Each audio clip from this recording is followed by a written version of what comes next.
Hello student. आज हम लेके आए हैं सेशन 4 अपना SSC JE 2024 prelim prep series का। सब्जेक्ट है सॉइल मैकेनिक्स।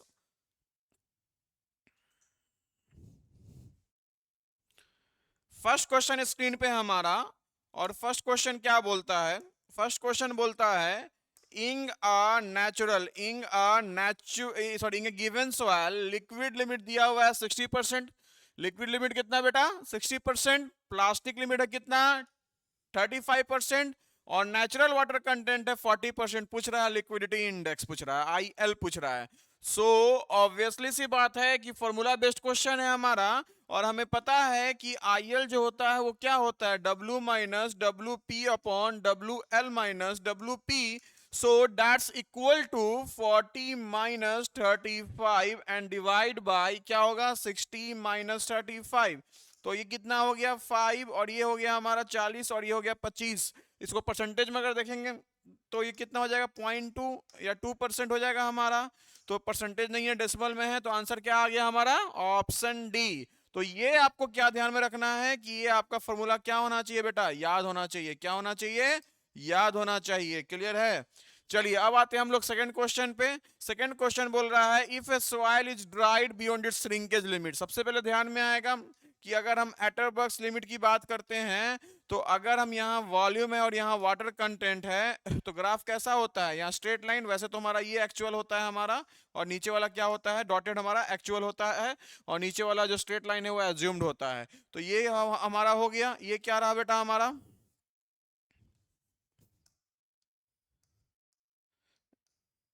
ये रहा हमारा। ये क्या है हमारा? लिक्विड, प्लास्टिक, सेमी सॉलिड और सॉलिड। और ये क्या होता है? Water content at shrinkage limit.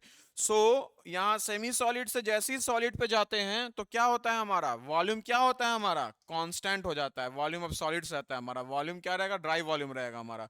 Volume of not solid, dry volume रहेगा हमारा। तो दैट मीन्स वॉल्यूम क्या रहेगा? कांस्टेंट। अगर आप श्रिंकेज लिमिट से बियॉन्ड जा रहे हैं तो हमारा क्या होता है? हमारा नो वॉल्यूम चेंज। क्या होगा बेटा? no volume change. So if a soil is dried beyond its shrinkage limit it will show no volume change. volume change उसमें नहीं होगा। क्लियर है ना बेटा?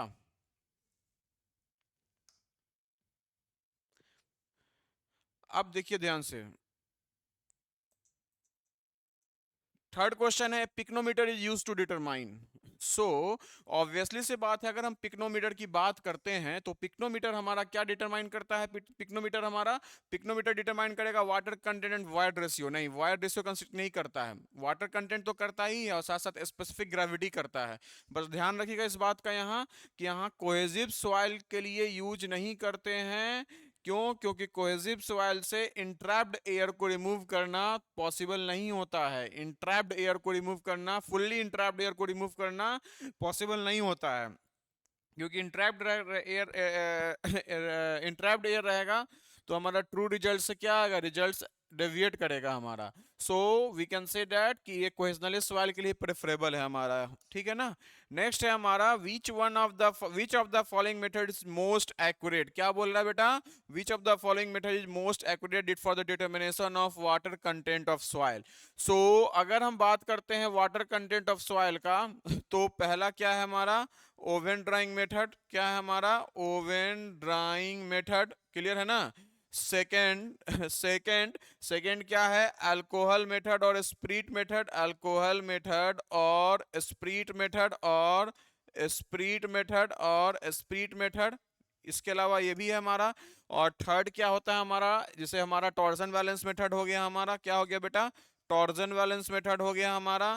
कैल्शियम कार्बाइड मेथड भी होता है हमारा, और ये क्विक मेथड होता है हमारा। Calcium carbide method quick test है हमारा। ठीक है ना? नेक्स्ट हमारा क्या होता है हमारा बेटा? Radiation method. क्या है बेटा? Radiation method, pycnometer method. तो जितने भी मेथड हैं सब में जो हमारा मोस्ट एक्यूरेट देता है वो कौन देता है हमारा? Oven drawing method. कौन देता है हमारा?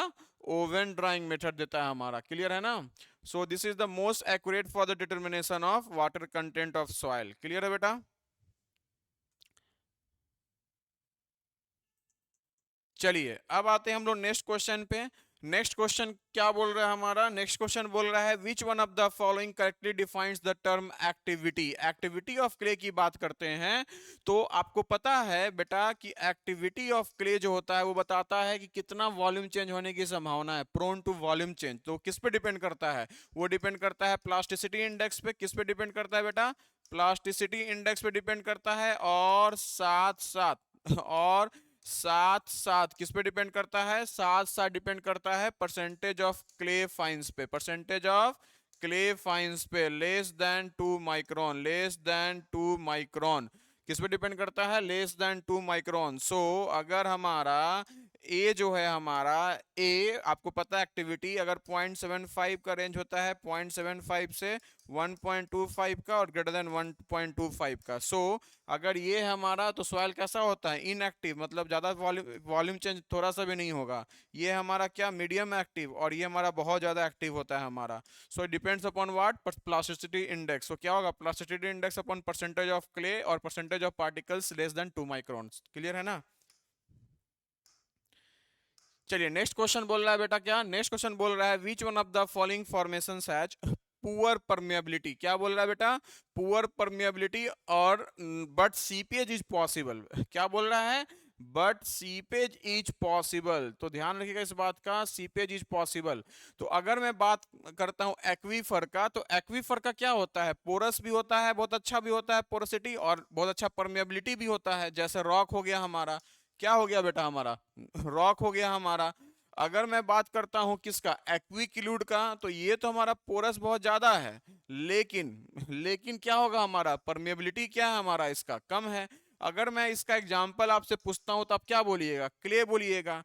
एक्वीफ्यूज, फ्यूज कर गया, मतलब ना हमारा पोरस होगा और ना हमारा क्या होगा, ना हमारा ये क्या होगा, परमेबिलिटी होगा। क्लियर है ना। और अगर हम बात करते हैं, अगर हम बात करते हैं एक्वीटार्ड का, तो टायर्ड है, मतलब थका थका है, मतलब क्या हुआ भैया, थका थका पानी बाहर निकलेगा, मतलब सीपेज होगा।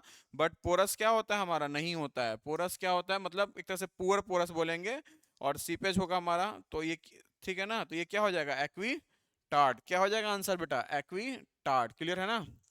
चलिए नेक्स्ट है हमारा क्या, the permeability of soil deposits in situ can be obtained bye.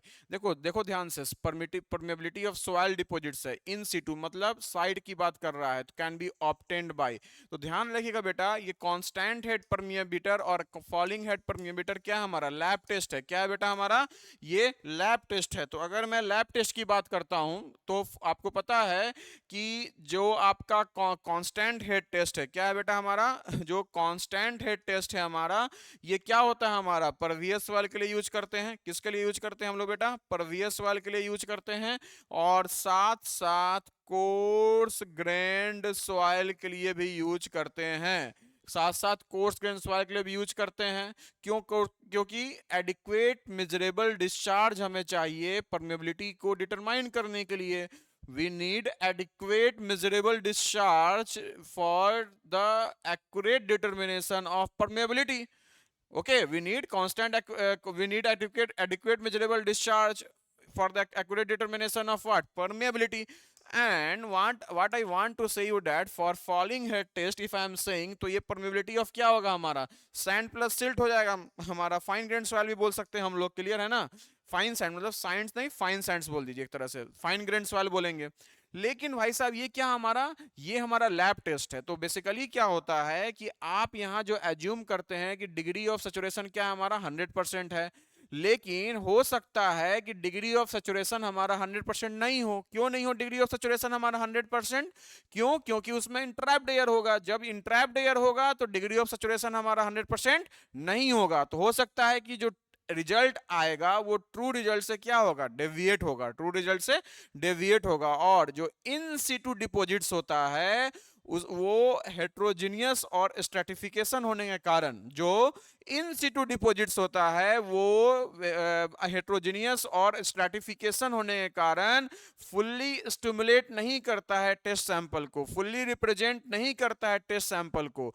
क्योंकि permeability is a function of heterogeneity and stratification.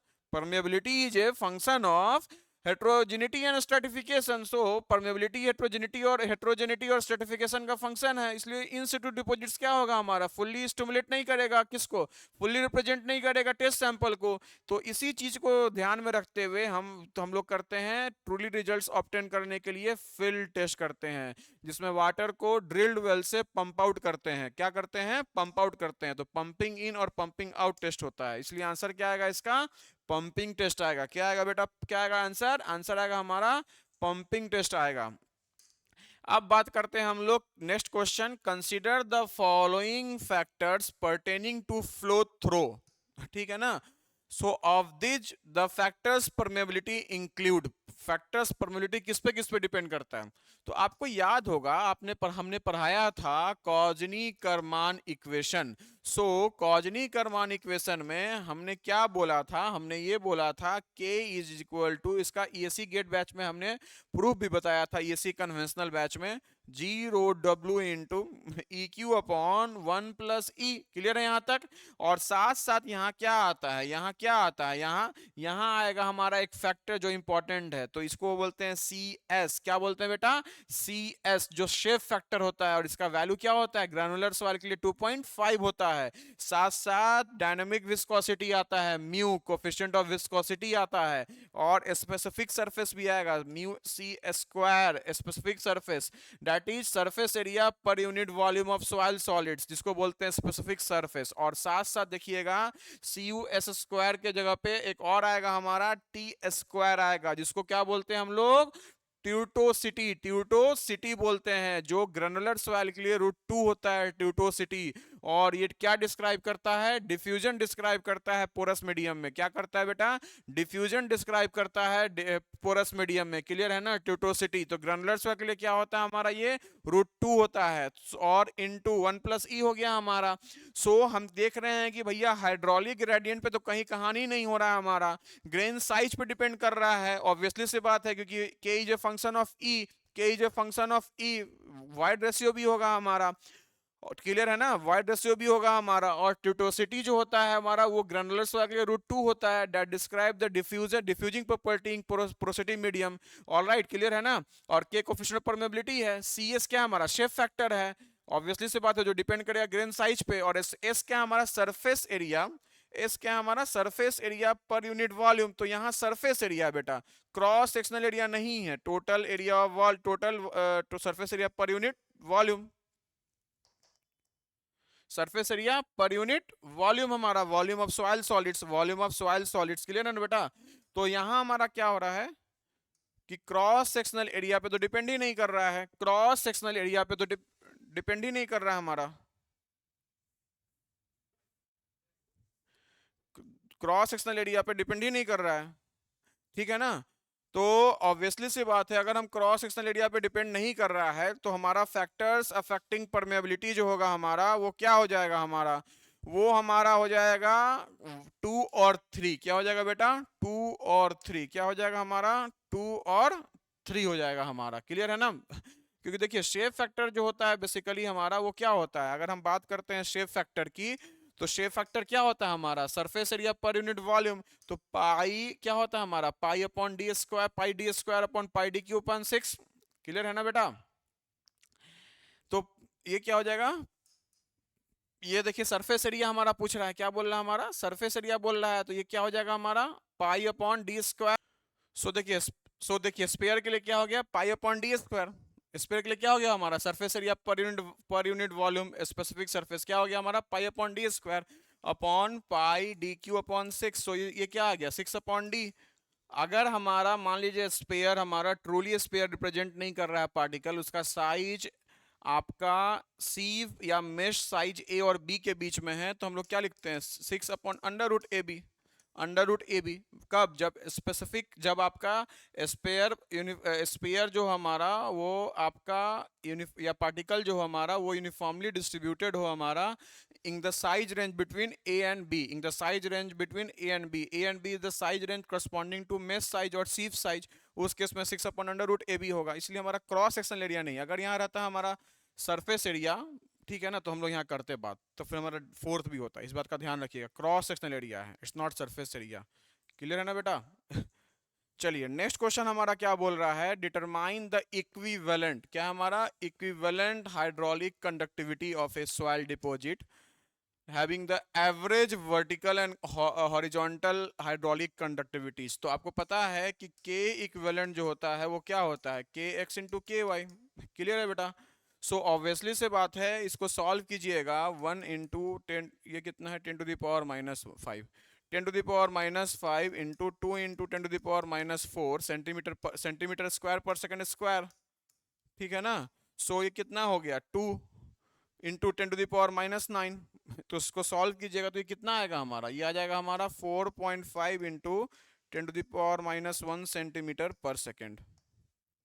10 है 10 है 10 है 10 है, तो आंसर क्या आएगा हमारा बी। चलिए नेक्स्ट क्वेश्चन क्या बोल रहा है, इंट्रिंसिक परमेबिलिटी की बात कर रहा है। अब आपको पता होना चाहिए कि अगर मैं इंट्रिंसिक परमेबिलिटी की बात करता हूं तो इंट्रिंसिक परमेबिलिटी क्या होता है हमारा, आपका हाइड्रोलिक परमेबिलिटी को क्या करते हैं हम लोग, विस्कोसिटी काइनेमेटिक विस्कोसिटी से मल्टीप्लाई करते हैं और डिवाइड बाय क्या करते हैं हम लोग, जी। क्या करते हैं जी? तो ये आपका क्या है, हाइड्रोलिक परमेबिलिटी। क्या है हमारा बेटा, हाइड्रोलिक परमेबिलिटी। ये क्या है हमारा, काइनेमेटिक विस्कोसिटी, और ये एक्सेलरेशन ड्यू टू ग्रेविटी। सो अगर मैं बात करता हूं तो ये क्या हो जाएगा, ये काइनेमेटिक विस्कोसिटी मीटर स्क्वायर पर सेकेंड, हाइड्रोलिक मीटर पर सेकेंड, और जी मीटर पर सेकेंड स्क्वायर। तो ये क्या आ गया हमारा, ये आ गया मीटर स्क्वायर। तो इसका मतलब यहाँ सेंटीमीटर के केस में है, तो क्या आ जाएगा आंसर, डी आ जाएगा। क्या आ जाएगा, डी आ जाएगा। क्लियर है? सो होपफुली आप एंजॉय किए होंगे हमारे सेशन 4 को, और if you like this video make sure to subscribe for more, share among your friends. So next हम सेशन लेके आ रहे हैं आरसीसी पे और हाईवे पे। तो हमारी कोशिश रहती है कि हम 2 से 3 सेशन डेली लेके आएँ और आपको मैक्सिमम से मैक्सिमम बेनिफिट हम आपको दिलवा सके एसएससी जेईई 2024 में। सो इस बात का ध्यान रखिएगा कि टेक्निकल में बहुत सारे क्वेश्चंस जो होंगे मोर और लेस डायरेक्ट और इनडायरेक्टली हमारे इसी प्रेप सीरीज से ही आएंगे। सो आप इस चीज को क्या रखिए कि ध्यान में रखिए कि when you are watching the video and you are a sincere student, make sure that you are solving each and every, you are trying each and every, or you are attempting each and every questions. All right, thank you, stay blessed.